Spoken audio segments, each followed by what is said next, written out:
Clear గా explain చేస్తున్నానంటే అతను పొలిటికల్ గా ఒక ప్లాట్ఫామ్ గురించి ఎదుర్కొంటున్నాడు. దానికి మాచర్ల అనే ఇష్యూని క్రియేట్ చేసుకున్నాడు. వినుకొండ అనే ఇష్యూని క్రియేట్ చేసుకున్నాడు. ఆ వినుకొండలో జరిగిన ఇన్సిడెంట్ గురించి పర్టికులర్ గా దాని మీద ఏదో రకంగా వెళ్ళి బురద జల్లాలనే ఉద్దేశంతో అతను వెళ్ళి అక్కడ మాట్లాడాల్సిన మాటలు మానేసి హత్య జరిగిన చోట రషీద్ గురించి మాట్లాడడం మానేసి, రషీద్ గారి తాలూకా కుటుంబం గురించి మాట్లాడడం మానేసి ఫోటోలు చూపిస్తున్నాడు. ఎస్, నేను అన్నట్టే ఫోటోలు చూపించావు. ఫోటోలు చూపించినప్పుడు ఏం చెప్పావు? ఎమ్మెల్యే గారి భార్యకి కేక్ తినిపించావు. 10 సార్లు నొక్కి నొక్కి నొక్కి నొక్కి చెప్పావు. మా వాళ్ళు సోషల్ మీడియాలో వేస్తున్నారు, భారతి గారితో ఫోటో ఉంది అతనికి సెల్ఫీ. మరి ఎమ్మెల్యే గారి తాలూకా ఒక్క జిలానీనే హత్య చేశాడు, జిలానీనే అరెస్ట్ చేశారు, మిగతా వాళ్ళందరినీ ఎందుకు అరెస్ట్ చేయలేదు? ఇతనితో ఇంతమంది ఫోటోల్లో ఉన్నారు అని నువ్వు అన్నప్పుడు భారతి గారిని కూడా అరెస్ట్ చేయాలా? నిన్ను కూడా అరెస్ట్ చేయాలి. ఎందుకంటే నీతో కూడా సెల్ఫీ ఉంది, నేను చూపించమంటే చూపిస్తా. భారతి గారితో సెల్ఫీ ఉంది.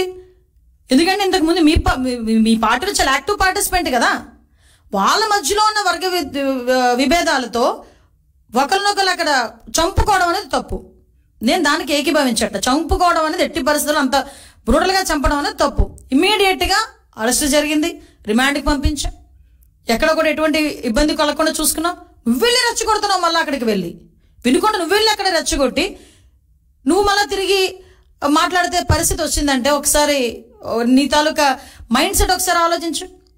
నువ్వు మళ్ళీ ఈ రోజు ఎంత దారుణం అంటే గవర్నర్ గారి దగ్గరికి వెళ్తావట. ఓ పని చేయండి, గవర్నర్ గారి దగ్గరికి వెళ్ళేటప్పుడు మీరు కూల్చేసిన భవనాలు, అదేవిధంగా ఇక్కడ డీజీపీ ఆఫీస్ పక్కన, ఎందుకు ఈ ఎగ్జాంపుల్ చెప్తున్నానంటే డీజీపీ ఆఫీస్కి కరెక్ట్గా 1 కిలోమీటర్ దూరంలో ఉన్న పార్టీ ఆఫీస్ మీద నువ్వు దాడి చేసావు.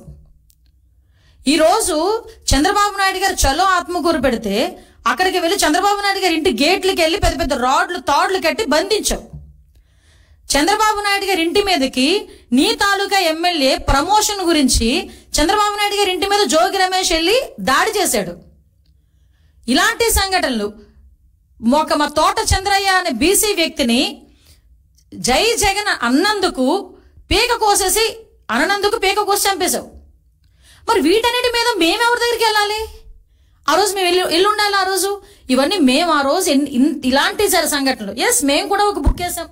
ఆ రోజు జరిగిన సంఘటనలన్నీ నేను అథెంటికేషన్ గా ఉమెన్ ప్రెసిడెంట్ గా ఉండేటప్పుడు మహిళా కమిషన్ చైర్పర్సన్ దగ్గరికి వెళ్ళి అమ్మ ఇంతమంది మీద అఘాయిత్యాలు జరిగినాయి, ఇంతమంది మీద హత్యలు జరిగినాయి, విత్ క్రైమ్ నెంబర్స్ నేను తీసుకెళ్లి ఇచ్చాను.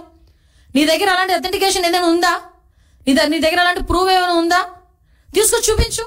నేను ఈరోజు హోమ్ మినిస్టర్ హోదాలో అడుగుతున్నా. నేను మానేసి వేగ్గా మైక్ ఉంది కదా, నాకు ఒక ఛానల్ ఉంది కదా, నోటుకు వచ్చినట్టు మాట్లాడతాను, ప్రిపేర్ అయ్యి వచ్చాను, ఎవడు మధ్యలో అడ్డగించొద్దు, ఎవడు మధ్యలో ఆపొద్దు అని చెప్పి నోటుకు వచ్చినట్టు మాట్లాడేస్తానంటే ఎందుకు చట్టం ఊరుకోవాలి అని అడుగుతున్నా.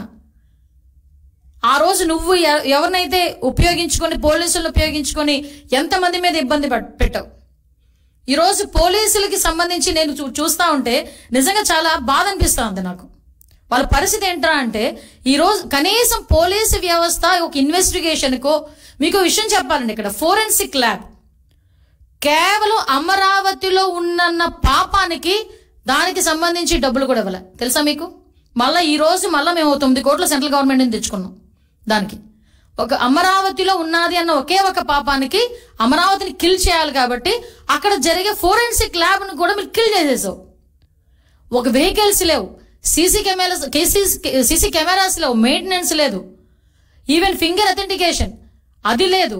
వాటన్నిటికీ కూడా ఈ రోజు అంటే అన్ని కూడా నిర్వీర్యం చేసి కేవలం నీ దగ్గర నీ కాపలాకి 1000 మంది పోలీసులను ఇంటి దగ్గర పెట్టుకుని నువ్వు రోడ్డు మీద వెళ్తే పరదాలు కట్టడానికి, నువ్వు రోడ్డు మీద వెళ్తే చెట్లు నరగడానికి, నువ్వు రోడ్డు మీదకి వెళ్తే బారికేడ్స్ చేయడానికి, నీకు కాపలా చేయడానికి మాత్రమే 5 సంవత్సరాలు పోలీసులను ఉపయోగించుకున్నావు. దాంతో పాటు టీడీపీ లీడర్స్ దగ్గర ఎవరు ఇంట్లో నుంచి బయటకు రాకుండా ఉండడానికి. ఈ నెల రోజుల్లో చంద్రబాబు నాయుడు గారు అవుట్డోర్ ప్రోగ్రామ్స్ ఎన్ని చేశారండి?